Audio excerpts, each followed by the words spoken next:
अस्सलाम वालेकुम class. First year के अंदर हम चैप्टर नंबर 7 डिस्कस कर रहे थे और हमने लास्ट टाइम चैप्टर नंबर 7 को एंड किया था। और उसके बाद मैंने आपको मेंशन किया था कि आपका ट्यूसडे 22 को आपका 7 चैप्टर का टेस्ट होगा। तो हमारा चैप्टर तो ख़त्म हो चुका है, आज हम उसका रिव्यू दोबारा कर लेते हैं थोड़ा, मैं आप ताकि आपके थोड़े से और कॉन्सेप्ट्स क्लियर हो जाएं और तब आप क्या कर सकें, जो आपको 22 को आपका टेस्ट है वो अच्छे तरीके से कर सकें। तो मैं आपको शुरू से आखिर तक इसका थोड़ा सा ओवरव्यू दे देता हूँ, उसको थोड़ा सा रिवाइज़ करवा देता हूँ।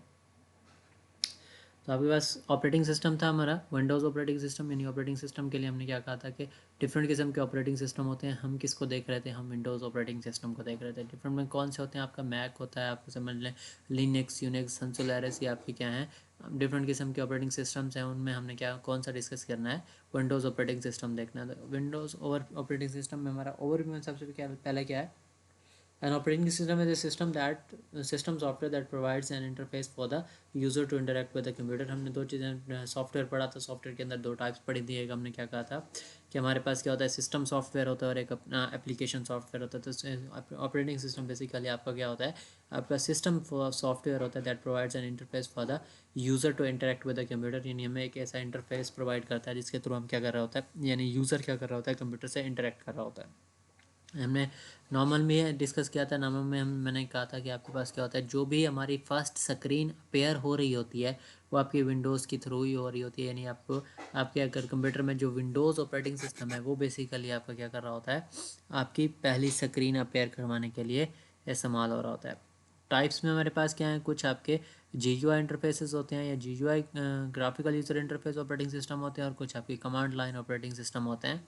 तो ग्राफिकल यूज़र इंटरफेस क्या होता है, ग्राफिकल यूज़र इंटरफेस के अंदर हम क्या कहते हैं कि आपके पास a GUI operating system provides a graphical user interface to establish the user communication with computer. यानी हमारे पास क्या होता है, ग्राफिकल इंटरफेस होता है, यानी जिसके अंदर आपका ऐसा इंटरफेस जिसके अंदर आपके पास कुछ आइकॉन्स, मेन्यूज़, बटन्स, विंडोज़ वगैरह इस तरह के क्या होते हैं, टैब्स, टास्क बार, ये सारी चीज़ें आपके पास मौजूद होती हैं।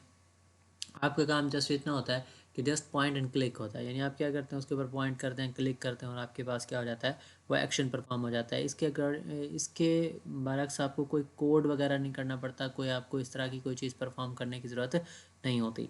तो ये वाले इंटरफेसेस आपके क्या हैं, काफ़ी फ्लेक्सिबल हैं। इवन कि आपका एक लेमैन भी होता है तो वो भी क्या कर रहा होता है, इसको इस्तेमाल कर रहा होता है। नेक्स्ट हमारे पास कौन से हैं, नेक्स्ट हमारे जो कमांड लाइन ऑपरेटिंग सिस्टम्स हैं, या अगर आप इसके GUI के ऑपरेटिंग सिस्टम के एग्जांपल्स में देखें तो विंडोज़ आपका क्या होता है, GUI होता है। लिनक्स भी आपका क्या होता है, विंडोज़ होता है। और आपका सन सोलारिस वगैरह जो है ये आपकी ग्राफिकल यूज़र इंटरफेस है। जबकि कमांड लाइन इंटरफेस क्या होता है, command line operating system provides a command prompt to the user for the typing different commands to interact with the computer। यानी कंप्यूटर के साथ इंटरेक्ट करने के लिए उसको डिफरेंट किस्म की कमांड टाइप करनी पड़ती हैं। और आपकी कमांड्स क्या होती हैं, एक बंदा तभी इसका इस्तेमाल कर सकता है जब उसको क्या हो, कमांड्स अच्छे तरीके से आती हूँ, तभी क्या कर सकता है वो एक यूज़र उसके साथ कम्युनिकेट कर सकता है, उसको पर टास्क वगैरह परफॉर्म करवा सकता है। तो इसके लिए सारी की सारी कमांड्स को याद करना ज़रूरी होता है। और आपके एग्जांपल्स जो हैं इसमें आपके पास डॉस हो गया, डिस्क ऑपरेटिंग सिस्टम हो गया, यूनिक्स हो गया, ये आपके क्या हैं, कमांड लाइन ऑपरेटिंग सिस्टम्स है। नेक्स्ट हमने क्या कहा था, कमांड लाइन को क्या interface, command line interface operating system के अंदर यानी GUI हो गया, यानी कमांड लाइन इंटरफेस क्या है और GUI क्या है और कौन कौन से फ़ायदे हमें मिल रहे हैं या क्या क्या एडवांटेजेस हैं। तो कंपैरिजन एक देखा था हमने, तो उस कंपैरिजन के अंदर एज की बात की तो हमने क्या मिला, जो कमांड लाइन होता है उसके लिए हमें क्या करना पड़ता है कि मेमोराइजेशन में, यानी सारी की सारी मेमोराइजेशन करनी पड़ती है, कमांड्स याद करनी पड़ती हैं। जबकि GUI के अंदर हमें ऐसा कोई काम नहीं करना पड़ता। तो हम ये कहते हैं कि GUI ऑपरेटिंग सिस्टम जो है वो हमारा ज़्यादा आसान है। अगर कंट्रोल की बात करते हैं तो आपके पास क्या होता है, यूज़र्स जी कमांड लाइन के अंदर क्या होता है, users have much more control to the of their file system and operating system in command line interface. यानी आपकी कमांड लाइन के अंदर क्या होता है, इसको ज़्यादा आपका क्या होता है, कंट्रोल होता है। जबकि आपका जो GUI होता है, although GUI offers plenty of control of a file system and operating system often advance users और the users who need to do specific many. यानी आपके पास क्या होता है, GUI का control as compared to command line आपका क्या होता है, ज़्यादा होता है। मल्टीटास्किंग की बात करें तो मल्टीटास्किंग आपके पास एक अहम फैसिलिटी है जिसमें हम क्या कर रहे होते हैं, डिफरेंट किस्म के टास्क वगैरह को बहुत सारे टास्क को क्या करवा रहे होते हैं, सेम टाइम में परफॉर्म करवा रहे होते हैं। तो although many command line interface यानी आपके इन्वायरमेंट्स जो होते हैं GUI या कमांड लाइन इंटरफेसेस जो होते हैं वो मल्टीटास्किंग को क्या करते हैं, जो आपकी कमांड लाइन है वो आपकी मल्टीटास्किंग को सपोर्ट नहीं करते, जबकि आपके जो GUI ऑपरेटिंग सिस्टम्स होते हैं वो सारे के सारे तकरीबन मल्टीटास्किंग को सपोर्ट करते हैं। तो स्पीड के लिहाज से आपके पास क्या होता है, command line users only need to do use their keyboards to navigate, यानी आपके पास क्या होता है नेविगेशन के लिए यानी मूवमेंट के लिए आपके पास क्या होता है कमांड लाइन के लिए भी क्या करनी पड़ती हैं, कीबोर्ड्स यूज़ करते हैं। तो कीबोर्ड्स यूज़ करने के लिए मतलब कीबोर्ड यूज़ करते हुए क्या होता है जब थोड़ा टाइम वेस्ट हो रहा होता है, तो उसके बरक्स हमारे पास क्या होता है GUI की अगर हम बात करें या विंडोज़ की बात करें तो GUI मतलब ज़्यादा आसान होता है, क्योंकि उसमें क्या होता है माउस वगैरह होता है, यानी माउस वगैरह यूज़ करवा रहे हैं या आपके पास क्या है माउस यूज़ करवा रहे हैं या आपके पास कोई उस तरह मतलब और भी जो चीज़ें होती हैं जिसके थ्रू आप क्या कर सकते हैं, जस्ट आपके पास सिर्फ ये नहीं होता कि आप कीबोर्ड ही यूज़ करें, बस आपके पास और भी एसेसरीज़ होती हैं। अगर हम स्क्रिप्टिंग की बात करें तो स्क्रिप्टिंग के लिहाज से क्या होता है, command line interface enables A user to easily script a sequence of commands to perform task और execute a program, यानी प्रोग्राम वगैरह एग्जीक्यूट करने के लिए, टास्क एग्जीक्यूट करने के लिए स्क्रिप्टिंग का प्रोसीजर फॉलो करवाने के लिए आपके पास कमांड लाइन होता है। जबकि GUI के अंदर क्या होता है, इन सब के शॉर्टकट्स वगैरह टास्क वगैरह और सिमिलर एक्शंस वगैरह कंप्लीट करवाने के लिए आपके पास क्या होता है एक क्लोज कंपैरिजन के हिसाब से आपके पास ये चीज़ अवेलेबल होती है। तो स्क्रिप्टिंग भी आपकी GUI के अंदर GUI इनेबल कर रहा होता है। इसके पर्पस में आपके पास क्या होता है, पर्पस ऑफ ऑपरेटिंग सिस्टम क्या है, it manage the hardware and software resources of the system, यानी आपका इसका काम क्या होता है कि आपके सॉफ्टवेयर या हार्डवेयर के जो रिसोर्सेज वगैरह होते हैं उन सबको क्या कर रहा होता है, मैनेज कर रहा होता है।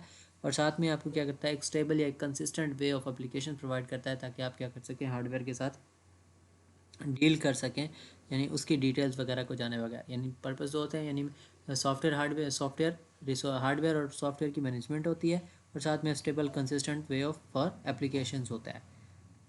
नेक्स्ट हमारे पास क्या होता है, स्टार्टिंग अगर विंडोज़ ऑपरेटिंग सिस्टम की बात करें तो मैंने इसकी आपको हिस्ट्री वगैरह बताई थी कि इसकी हिस्ट्री कहाँ से स्टार्ट हुई थी, थ्री डॉट एक्स सीरीज़ आई थी, फिर विंडोज़ 95, विंडोज़ 98 हो गई, आपके पास क्या है विंडोज़ NT हो गया 2000, प्रोफेशनल XP विंडोज़ 7 8, यानी आपकी इस तरह की जो ऑब्जेक्ट्स में हमारे पास क्या मौजूद होता है, डेस्कटॉप, यानी जो ऑब्जेक्ट्स हमें क्या हो रहे होते हैं, हमें कंप्यूटर की स्क्रीन के ऊपर नज़र आ रहे होते हैं, उन ऑब्जेक्ट्स में सबसे पहले आपको क्या होता है डेस्कटॉप आइकन होता है, यानी आइकॉन डेस्कटॉप के ऊपर आपको क्या नज़र आ रहे होते हैं, आइकॉन्स नज़र आ रहे होते हैं, मेन्यूज़, डायलॉग बॉक्सेस या आपकी जो इस तरह की चीज़ें आपको नज़र आ रही होती हैं वो आपका डेस्कटॉप होता है। साथ में आपके पास क्या होता है माई कंप्यूटर क्या होता है, on Windows desktop you will see an icon captioned, यानी क्या होता है डेस्कटॉप के ऊपर पहला जो आपको नज़र आ रहा होता है वो आपका माई कंप्यूटर का आइकन होता है। तो उस माई कंप्यूटर के आइकन को आप क्या करते हैं डिवाइड वगैरह कर लेते हैं मल्टीपल पोर्शंस के अंदर, यानी CD ड्राइव्स वगैरह, यानी उसको जैसे ओपन खोल करते हैं तो उसमें आपके पास ड्राइव्स वगैरह होती हैं, वो सारी ड्राइव्स वगैरह को आप बना लेते हैं या आप खुद अपने हिसाब से उसको क्रिएट करते हैं या पहले से होते हैं डिफ़ॉल्ट यूज़ करते हैं। तो रिसाइकल बिन आपके पास क्या होते हैं एम्प्टी, यानी आपकी जो परमानेंट या आपकी वो डिलीटेड फाइल्स होती हैं, टेम्पररी डिलीटेड फाइल्स वगैरह स्टोर करने के लिए आपके पास रिसाइकल बिन होता है।